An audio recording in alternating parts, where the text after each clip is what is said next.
in those neighborhoods. Back up. Sit down. Back up. Sit down. Back up. Sit down. Back up. Sit down. Back up. Sit down. Get away from me. Sit down. One guy from you. Back up. Okay. It's already coming. Back up. Walk away. Walk away.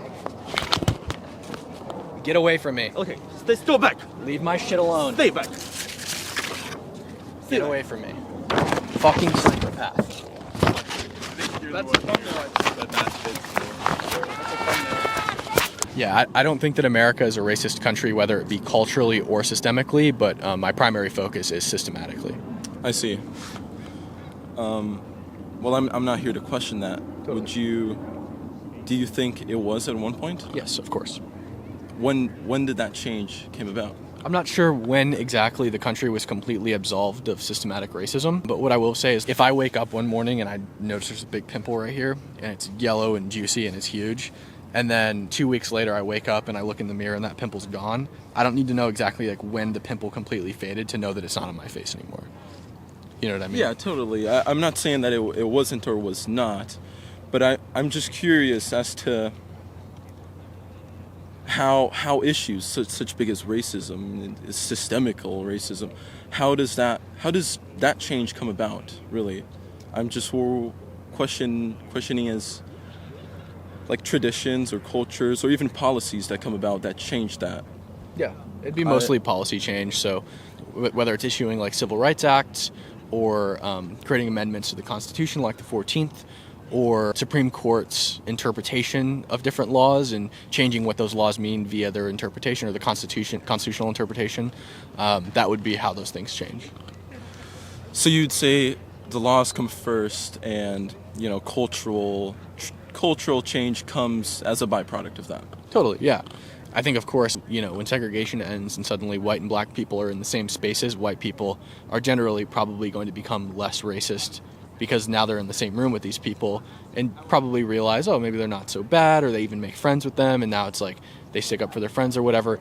But over, the course of decades, I think America has surely become a country that is not only not racist, but anti-racist. When we find out that somebody has done something vaguely, possibly racist, it seems like we cancel them and publicly shame them, rather than lift them up and support their voices.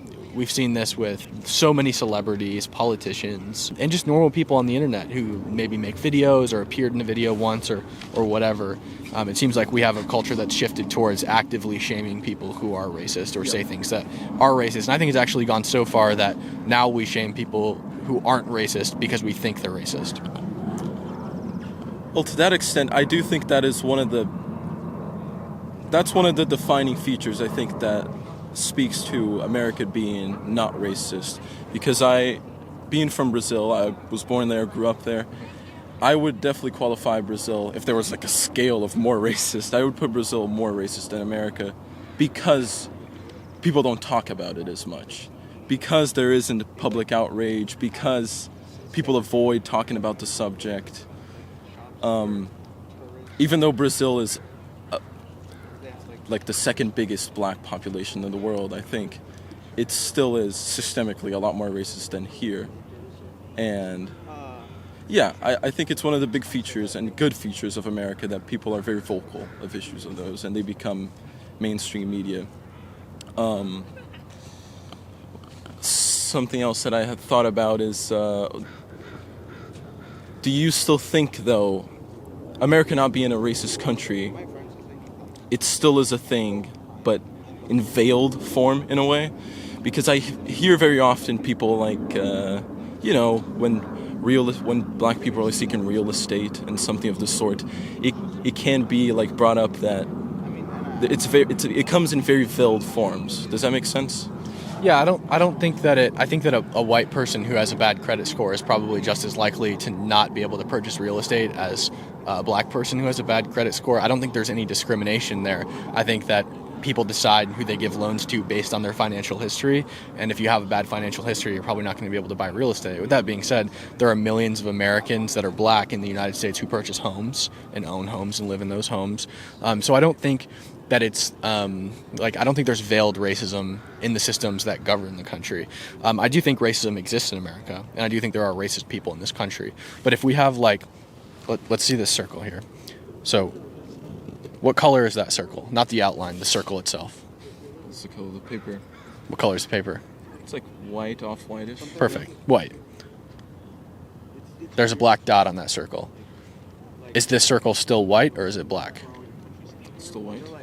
So the circle, this little dot here would represent like racism, right? So if there's a little bit of racism on the circle's still white. I see what you're saying. You see what I mean? So like just some racism in the country is an unavoidable thing. Every country in the world has some degree of racism on an individual basis. Same with every country in the history of man. But it doesn't mean the society itself is racist. I agree with you on that point. Okay, this is not completely unrelated, but I don't think the analogy of the circle is a good one. I agree with what you said, but I think the analogy is bad because, you know, if this little dot is racism and racist people, I think this circle doesn't account for the historical aspect of the circle. The circle might have been very black at some point, and now it's changed. So Sure. the black dot is ever changing, ever constant, and so Well, this is the circle before, and the black represents racism. okay. This is a black circle, right? Yes. Okay.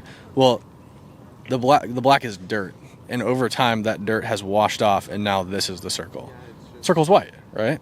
It was black, and now it's white. Yes. So if the white is absence of racism, the country is absent racism now, I would say, both systematically and culturally. I think again we've had such a cultural shift in this country to become anti-racist. It seems that people actively fight against racism on a general basis. I think the average person in this country is not a racist person, and I don't think there's any laws in the books that discriminate against racial minorities. Totally. I don't understand much of policies regarding races, honestly. I'm pretty uninformed when it comes to that, but Sure. general feel is I guess I could agree with that. Nice to meet you. I'm Dag. Nice to meet you. Okay, so I don't think that America is a racist country, especially systemically. So if you disagree with that, I'd love to hear why. I don't know. I'm on whatever side you're on, you know? Okay. No, I'm kidding. But personally, like, have you ever said the N-word? No. Oh, stop the cap. Stop. No. Stop. You've never said the N-word Nope. in your life. Nope. Don't lie to me. No. Like, never in your life. No. Okay. If I'm rapping to a song, perhaps. Exactly. And that's considered racist. Why is it racist? Because you're saying a derogatory term just out of nowhere. Words are only derogatory if you intend them to be derogatory. If I'm rapping to a song written and sung by a black person, obviously I'm not intending to do harm to people. Because they're using a derogatory term to harm them, to use it in like a sense of like we own this word now as like empowerment. But when I use that, but if I were to rap, right, say the N-word while I'm rapping, to a song written by a black person and sung by a black person, when I say that word, I'm not saying it to harm or inflict pain on people, right? So first of all, if I say, "Hey, buddy," right, and I'm actually calling you my friend, right, then that's not like a derogatory thing, right? But if I say, "Hey, buddy," right, and I'm calling you buddy to demean you, then it's probably derogatory, right? Words are only derogatory if you intend for them to be derogatory. I agree with that, But what does that have to do with America being racist, though? okay, systemically, I feel like everybody has an equal opportunity, but in the past, people of color have been given less of an opportunity, and we're starting to straying away from it, but it's still there, because if it happened in the past, there's still a little bit that lingers. There's the generation as Martin Luther King was what, 70 years ago, 60 years ago, somewhere around there. I totally agree with you that America was racist and has been racist and has... It's not like it's going to take a while for it to change, but it's changing in the right direction, but it's not fully there That's just where, yet. that's where I would disagree. What do you think hasn't fully changed yet, or what do you think, what systems still oppress people of color in America? What systems exactly? I don't think it's like specific systems. I think it's just the mentality of people, the way they think. There's still racist people in the world, and there always will be. Totally. I agree with you. There always will be. There always will be, and there always has been. I feel like there's just like a little more than there should be, and time will tell if that will go away or whatever. And some of them are in power, some of them are not in power, and that's all I can say. But I can't name a specific system because I don't have that much knowledge on all those topics. Sure. But Maybe if I'll come back tomorrow and I'll give you step-by-step facts. I'll be here tomorrow. Yeah, totally. Yeah, definitely come back. I would say that I think that America was racist at one point. I don't think that it is any longer a racist country, either culturally or legally. I don't think there's any laws on the book that discriminate against racial minorities. I also think that America's culture is like heavily anti-racist. So like we cancel people for saying, racist things. If they've said anything that seems vaguely racist, we cancel them, right? And that's something we as a culture do to people. So if our culture was a racist culture, I don't think that's something that we would be participating in. I don't think America's a racist country. I think that, like you said, we all have equal opportunities, and it's just about who takes those opportunities. So, I have a question. Good Maybe you talking can inform me. Yeah, sure. I don't know. Like I said, I probably as a citizen, I'm not doing as much research as I should be. Sure. What is DEI doing for people? I'm a white male, obviously. And Yeah. for people that aren't white males, in general, so I'm taking that away. Yeah, so DEI is a violation of the Civil Rights Act. So DEI prioritizes people of certain racial groups over people of other racial groups based on their protected class, and that's a violation of not only the Civil Rights Act, but also the 14th Amendment's Equal Protection Clause, and it's wrong. So what I would say is it disadvantages people of certain races, ethnicities, and genders, especially Asian people, because Asians are the wealthiest class of people in the United States. They make more than white people on average, so they are particularly disadvantaged. They're also culturally perceived as people who self-educate higher, more than other demographics, and because of that, they're disadvantaged in things like college admissions, etc. That's what I would say. All right. Yeah. I'm learning more every day. I appreciate it. If you have any more questions, I'm happy to answer them. Awesome. Thank you. Have a good one. Yeah, have a good one. My name's Cam. Yeah, my name's Kevin. Nice to meet you, Kevin. So my position is essentially that America is not a racist country, either culturally or systematically. Primarily, I want to focus on the systematic aspect, but if you want to talk about culture, we can do that as well. I don't think I'll argue about you on culture, but there's aspects of... Let's define racism. What do you think racism is? Prejudice, discrimination, or antagonism directed at a person or people on the basis of their membership to a particular racial or ethnic group. That's the Oxford definition. Let's get more in depth. Does there need to be like a requirement of like intentionality? Yeah, I think all of those things are intentional. So I think that if you act on a prejudice, I think that's intentional. If you discriminate against somebody, I think that's intentional. Or if you antagonize them, I think that's intentional. And if you do it on the basis of their membership to a particular racial or ethnic group, I think that's racist. Okay. Then, to a large extent, like I'd say like 97%, I would actually agree with you if we require some level of intent. But when people talk about like systemic racism, they're talking about like systems that are like left in place that promote bad outcomes or like prejudicial outcomes. Sure. Well, I think prejudice requires intent. So if you have a system that happens to disproportionately affect a certain group, I don't think that makes it racist. Disparity does not equal discrimination. Sure, like on some level, I think racism is used for too much. But when we're talking about systemic racism, there are policies that still disproportionately affect some groups that are left over. But I don't think that disproportionately affecting a group makes something racist. Like, for example, we wouldn't say that the U.S. systemically oppresses men, but despite that fact, 93% of the U.S. prison population are men, 90% of workplace... That they systemically, discriminate, require... I don't think they discriminate against men. I think that men commit more crimes than women, which results in 93% of the prison population being men. I think men also participate in more dangerous jobs, which results in 90% of workplace deaths being men. We also wouldn't say that the NFL is racist, despite the fact that the majority of the NFL are black or Hispanic, or the NBA, and the majority of the NBA are black or Hispanic. But we wouldn't say that those institutions are racist. We'd probably just say that black people are probably better on average at playing football than white people. Well, I would...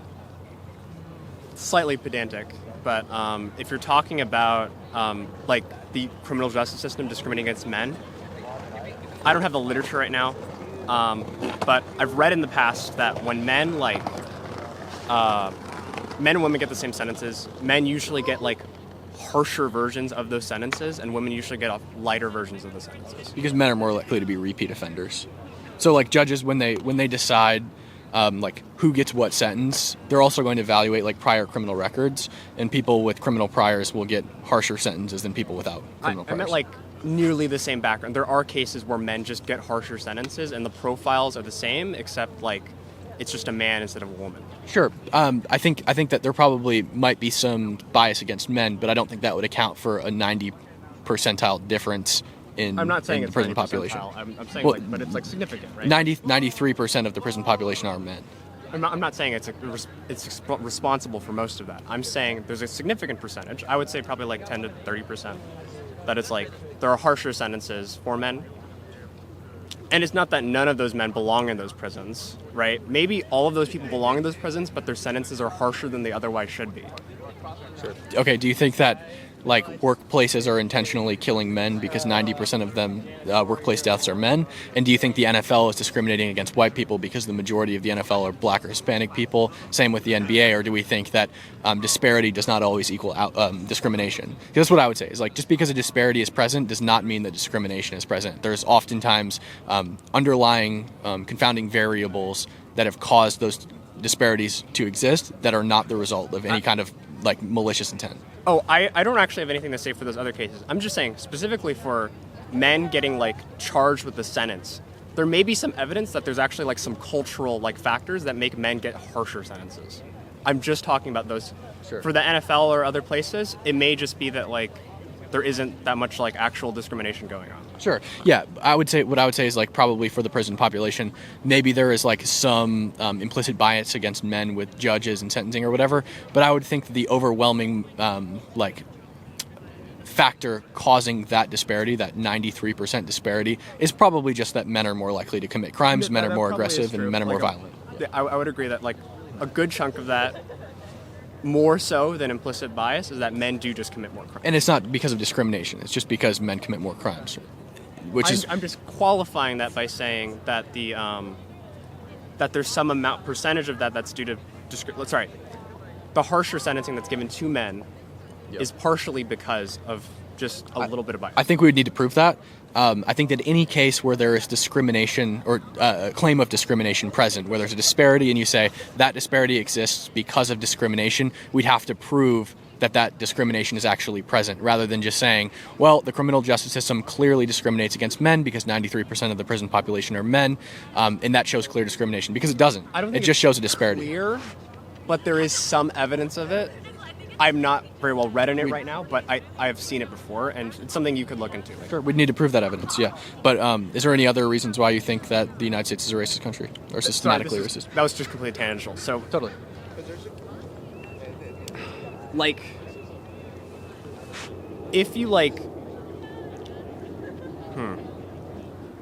I would say that if you like have outcomes that disproportionately affect some members of a population, okay, maybe racist is not the correct term, right?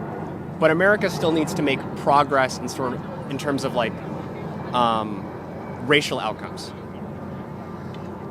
So if it just happens to be that like black people commit more crime and that's why they end up in prison more often, what could the government do to prevent that crime from occurring? Like I don't see it as being the government's responsibility to prevent certain populations of people from committing crimes. I see it as their responsibility to protect the people who aren't committing crimes in their own communities and outside of them from being victims of those crimes. I'm a little lost where you started with that sentence. Could you give me more context as to what you were talking about? Yeah, so if we have outcomes that like negatively affect a certain population of people, like for example, black people are more likely to be in or disproportionately likely to be in prison, right? Mm-hmm. That's because they disproportionately commit crimes. Yes. So we wouldn't say like it's the government's responsibility to prevent that person from committing a crime. Rather, it would be the government's responsibility to protect the people in that person's community and outside of it from being victims of that person's crime. I don't know. It's the government's responsibility to protect the people that are being victimized by crime, and it's also the government's responsibility to ensure that you don't the society doesn't make more offenders by creating areas where there's disproportionate amounts of poverty and bad economic conditions. Well, those areas with disproportionate poverty also exist in America, like in white America, right? Like with Appalachia, for example, there's tons of crime in Appalachia. There's robberies, there's drug use, there's assaults. It's really bad. There's rapes. and that happens to white people. So this isn't a thing that's like isolated to racial minorities, and I don't think that the government can step in and try to prevent crimes before they happen unless they have like explicit knowledge that the crime is going to occur. So like obviously if somebody makes a bomb threat, you can say, all right, let's go investigate that person who made the bomb threat. But if you just say, well, black people are disproportionately likely to commit crimes, so let's just go arrest black, like there's not going to be an easy way to solve that. You know what I mean? You try and make policies that reduce poverty so that people in that area are generally less likely to commit crimes, right? Right. And I think that a lot of people remain in poverty, especially in like inner city black communities, because they're told that they can't get out of those situations by people who believe that America is racist. I think that a lot of it is a mindset. I think that people do have equal opportunity in the United States. I think they just don't take advantage of it because of what people tell them, and what their families tell them.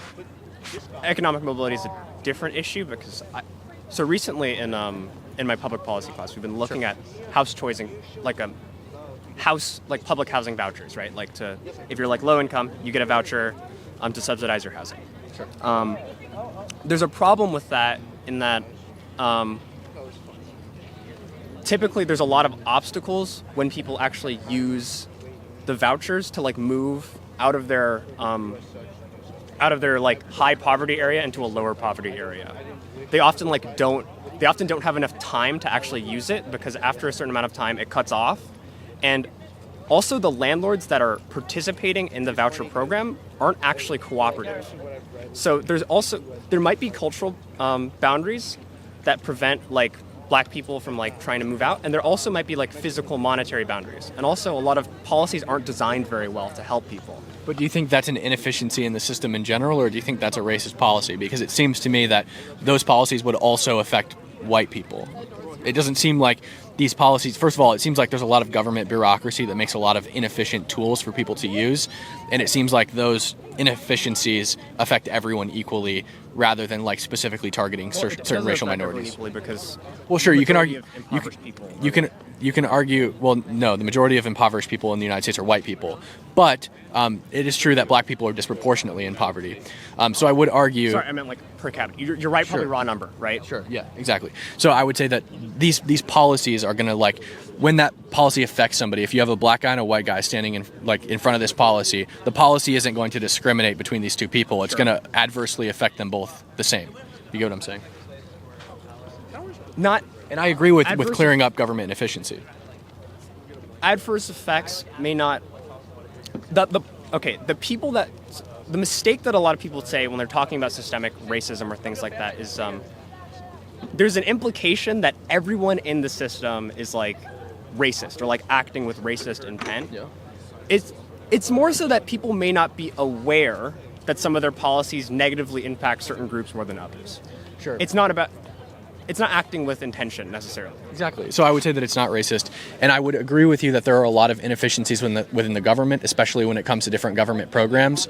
But I don't think that indicates racism. And I think what happens in a lot of... So first of all, 70% of generational wealth is gone by the second generation and 90% by the third. So the majority of people living in this country will never inherit anything from their parents, and the majority of people living in this country will never... Almost everyone in this country will never inherit anything from their grandparents. So... with that being said, I don't think it's about building and accumulating wealth. I think it's about what you can build and accumulate in your lifetime, not what you can inherit from your parents or from your family line. And with that being said, I think what happens in a lot of impoverished communities is rather than build wealth for themselves, they rely on government-subsidized programs like SNAP or other welfare programs that just get them through the day, unemployment, whatever it might be. They become reliant and institutionalized on those programs, and it prevents them from making real progress in their wealth building process. And that happens everywhere, Appalachia too. Well, I'm just saying that, yes, there are a lot of poor white people that are negatively impacted. I'm saying it disproportionately affects black people, and so there's a lot of progress that needs to be made. And so it might be harmful to say that there is no more racism in America just because we've gotten rid of racist actors. We have like racist systems that are still here. But just because a system disproportionately affects a certain group of people does not mean that system is racist, right? It could be due to like a multitude of different reasons, right? Like take the wage gap, for example. Why do women on average get paid less than men for the same jobs? Well, men are more likely to request raises. Men are more likely to confront their employers. It could be that that number, the wage gap, doesn't take into account how long each person worked each job. It doesn't take into account where they work those jobs. It doesn't account for what companies they work those jobs for. It doesn't account for all these things. So there's a million confounding variables that could be the cause of black people being disproportionately affected by X system, but that does not mean that it's racist. Just because that disproportionality exists does not mean that it's the result of discrimination. And if you think it is the result of discrimination, we'd have to qualify that and prove why it's the result of discrimination. Okay, what I'm trying to say is, like, I think a reasonable actor could use your definition, but I think there's also a lot of reasonable actors that could say, like, if you have a system that disproportionately affects people, even if none of the actors in that system are racist, then the system itself is racist. But it can't be. If the actors are not racist and the system itself is not racist, then the system by definition can't be racist, right? So, like, I would never say that the justice system at large is a sexist system that is intentionally seeking out to disproportionately and adversely affect men. But despite that fact, 93% of the prison population are men. I think that men are more likely to commit violent crimes. I think that men are more likely to act in aggression, and I think they're more likely to commit crimes in general, right? That doesn't mean the system's bad. It doesn't mean that the system is wrong, and it doesn't mean we should do away with the system. It just means that it creates disproportionate outcomes for a certain group of people, men, that go to prison more often, but that's for a reason outside of discrimination. See what I'm saying? Just because that disproportionate outcome exists does not mean that discrimination is present. I'm not saying that, like, any of the actors are discriminatory. I'm saying that there may be valid reasons to call something racist even if none of the actors are racist. I don't think so. I think that if the actors, if the intent of the system is not to create disproportionate outcomes for certain groups of people, and if the system does not specifically name, label, or treat those people differently, then I don't think it's a racist system by definition, because it's not creating prejudice, discrimination, or antagonism directed at a person or people on the basis of their membership to a particular racial or ethnic group. Under your framework, I understand. I just don't know what the utility is of the disproportionate outcomes still happen.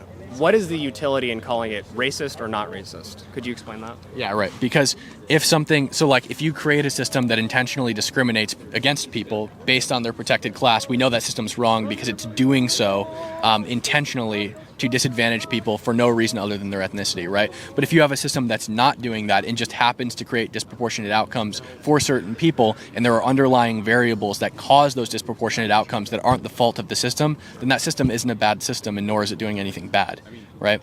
It can be a bad system, but it doesn't have. You could argue that it's inefficient, but the action that it's doing isn't bad. It's not racist, right? It's not intentionally creating desperate outcomes for groups of people based on their racial identity. For a lot of social programs, you have they're created by somewhat racist actors and then implemented, and then they're preserved and they aren't iterated upon.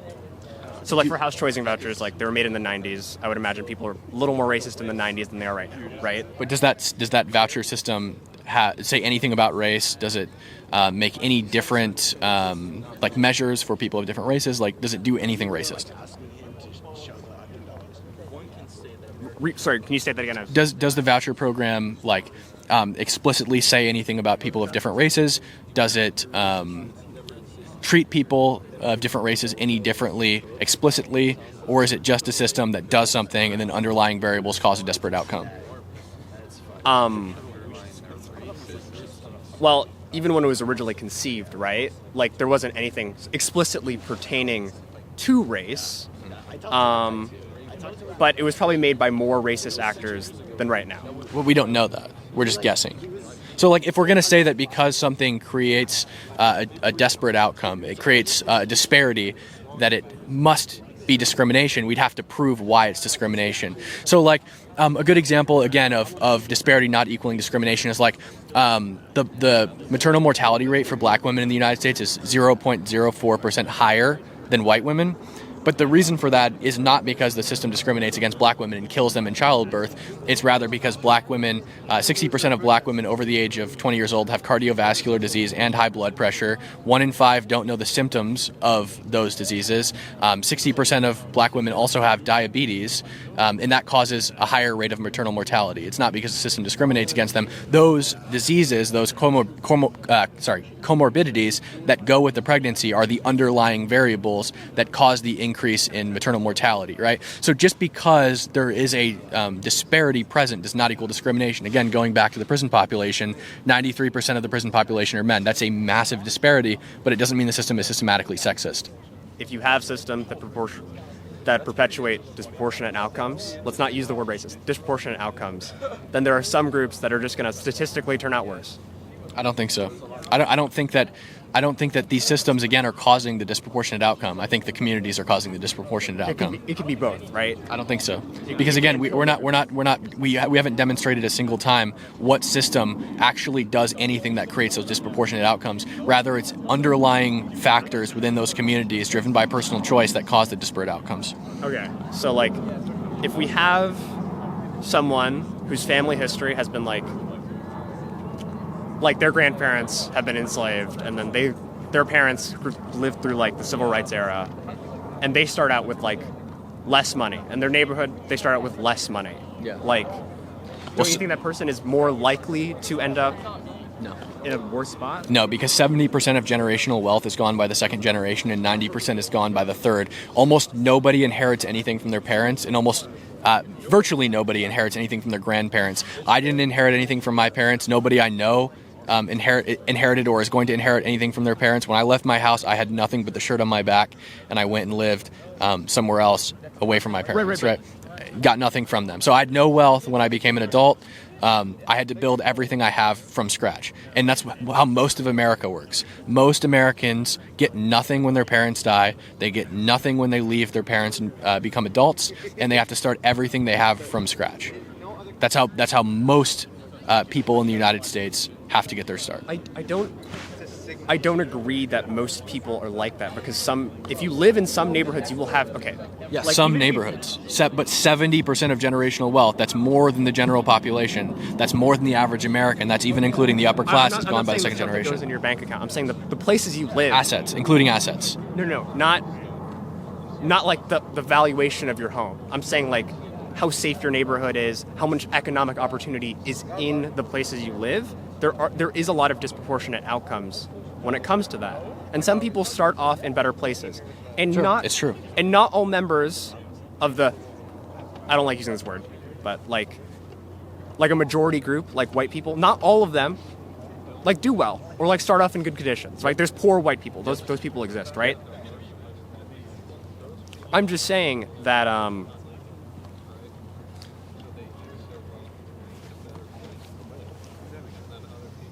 that like it's more than just like the stuff that starts in your bank account or like the size of your house. It's like the economic opportunities in your area. Yeah, I think there will always be areas that have less economic opportunity. But again, like look at a city like Seattle. If you grew up in like a poor neighborhood in Seattle, go like drive a mile and go to a different neighborhood. Or like Los Angeles, you drive in Los Angeles and the neighborhoods change every minute as you're driving. Like 1 minute you're in a poor neighborhood, the next minute you're in a high-end neighborhood with like huge mansions, right? So like just drive a mile and you're fine. Like just because your neighborhood doesn't have like as much economic opportunity as everywhere else doesn't mean that you can't seek out economic opportunity. And it is true that some people are born into worse economic conditions, but that doesn't mean that they can't seek out opportunities, get those opportunities, act on those opportunities, and be successful. I think everyone in the country has that opportunity. Yeah, I think every individual has that opportunity, but as like a class of people, some classes of people are just going to like end up worse off.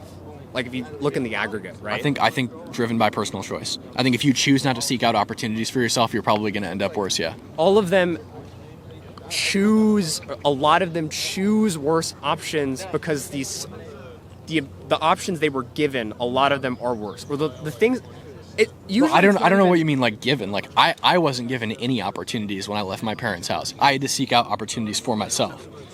You know what I mean? Like I didn't get a letter in the mail that said, "Hey, go to college." I had to go apply to a bunch of colleges and get into one, and then go to college there. I didn't get a letter in the mail that said, "Hey, you should be a conservative content creator and wear a MAGA hat and sit on UW's campus." I said, I kind of want to, I like debating. I want to talk to people. Maybe I'll just like go out and talk to people and set up a camera. And now it's my job. And so I created that opportunity for myself. Eventually, because of the reputation that I built up for myself, I did get a job offer. Somebody sought me out and offered me a job because they liked what I do. And now I work for them. But that didn't come, by somebody just sending me a letter in the mail one day. That came by me working very hard for those opportunities. Some people like can work hard, but like some people like don't even know that like there is opportunity. Do you know what I'm saying? Who wouldn't know that there's opportunity to like get a job or to go to college? I think pretty much everyone in the country would know that those opportunities exist, and they would have the choice of whether or not to seek them out. Like I couldn't think of anybody, unless you live in like a really isolated rural area, like I don't know, somewhere in Mississippi or something, or like Appalachia or Kentucky or somewhere really backwoods, or the swamps of Georgia, where you wouldn't know that you can go to college. I don't know if there would be any part. They don't understand the decisions like you do. Like you understood that there were a lot of opportunities you could go after, and you pursued them. Sure. Right? Like college. You went to college, right? I dropped out, but I went to college. Yeah. Okay. Like you knew that college at the time you went there was like a cool opportunity, right? Yeah. But for a lot of people, they don't like see it that way, or they don't see it the way they maybe should. Sure. They have a different opinion on it, and that opinion forms their personal choices. Right, but where do those like opinions come from? Like Probably their parents. And why do the parents maybe think that? I don't know. I actually don't. I don't think that the majority of the black community doesn't see college as an option. I would actually completely disagree with that. I think that. No. It's not just about like college. College is just like one potential option we're talking about, Sure. And like a bigger choice set, because the way like different. Wait, why would like when I was growing up? I'm at college now, obviously, but when I was growing up, I thought college was for suckers and losers. Okay. Maybe for some people it is. Some people it isn't. Yeah. But I thought the same thing. I didn't want to go to college. I had enough of school. And like for me, it's very obvious that college is gonna increase my earnings like a fuck ton. Yeah. But like when I was growing up, the attitudes were very like anti-college, and that's because my parents were very poor and didn't have like a really strong academic upbringing. Well, then I think you're a great example of like how just because you are in a culture maybe that doesn't necessarily value education or college doesn't mean that like that's going to prevent people from going to college, because clearly you made it here, right? And you're actually at a really good college. Some people can escape, but I know a lot of people that haven't escaped. Like I think what you don't like is like you don't think like your environment is deterministic, right? Like No, I do. I think that you are forged by your environment.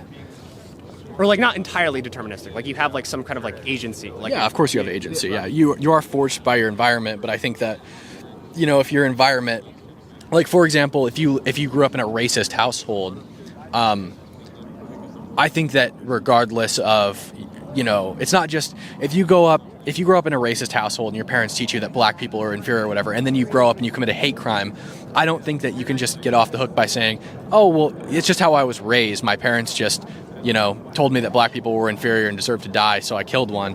I obviously think that you are somebody with free will who makes their own individual choices, and you chose to commit a hate crime, and you should go to prison for that.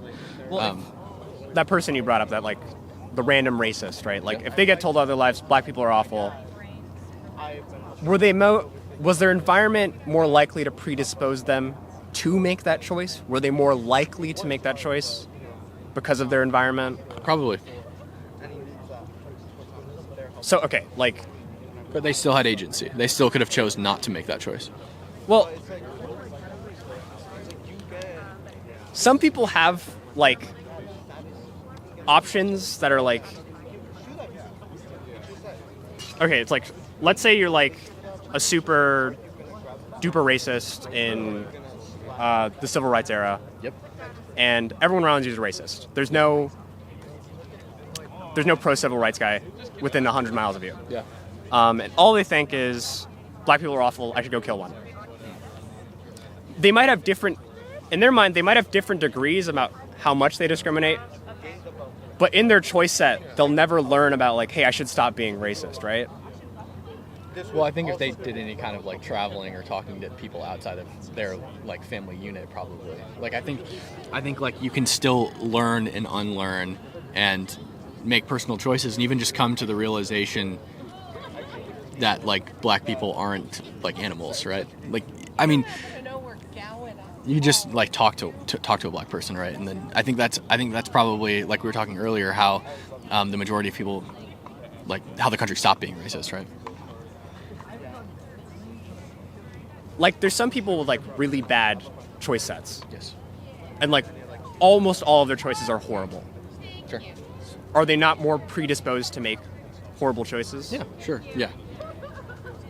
Yeah. So I don't. But that's not like innate with that's not like innate within them. That's due to like conditioning, and again, that conditioning is going to be like a cultural thing.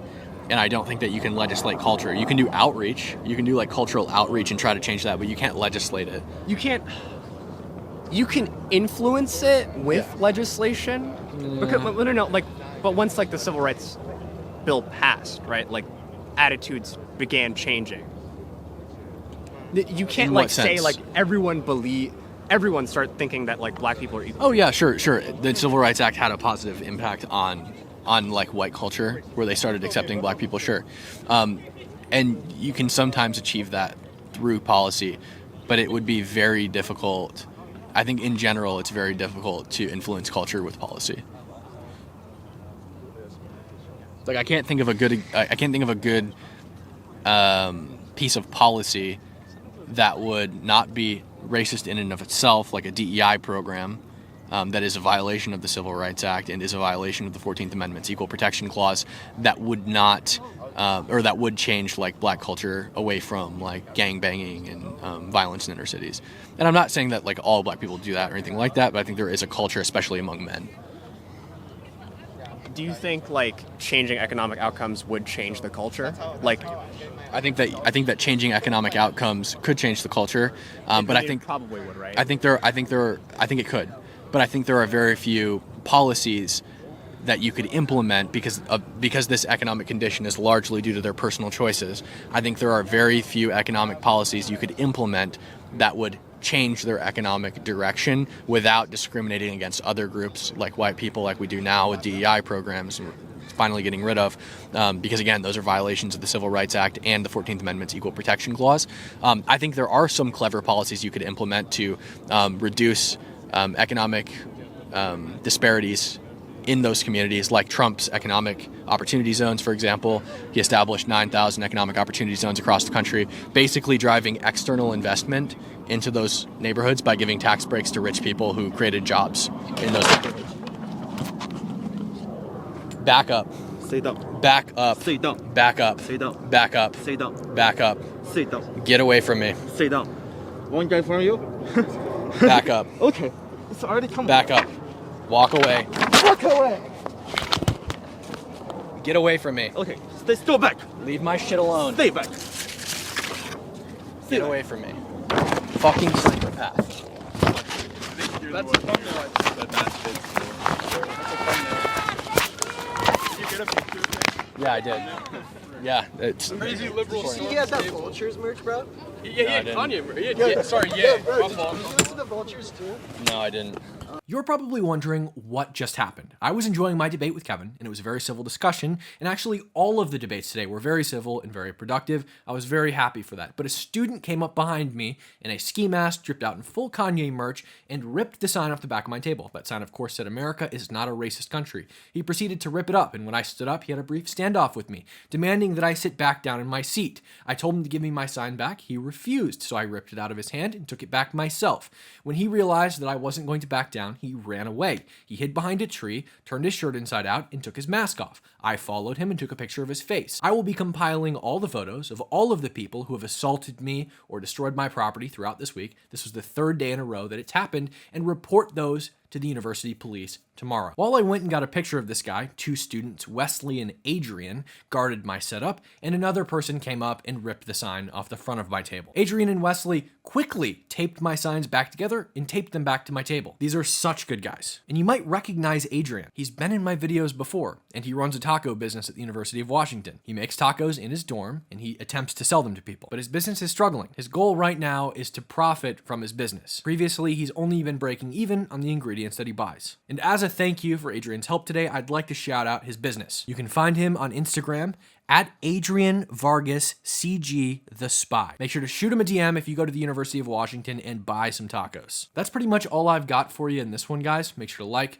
subscribe, comment what you thought of this video down below, and make sure to join the Discord linked in the description if you enjoy debating. I'll see you guys in the next one.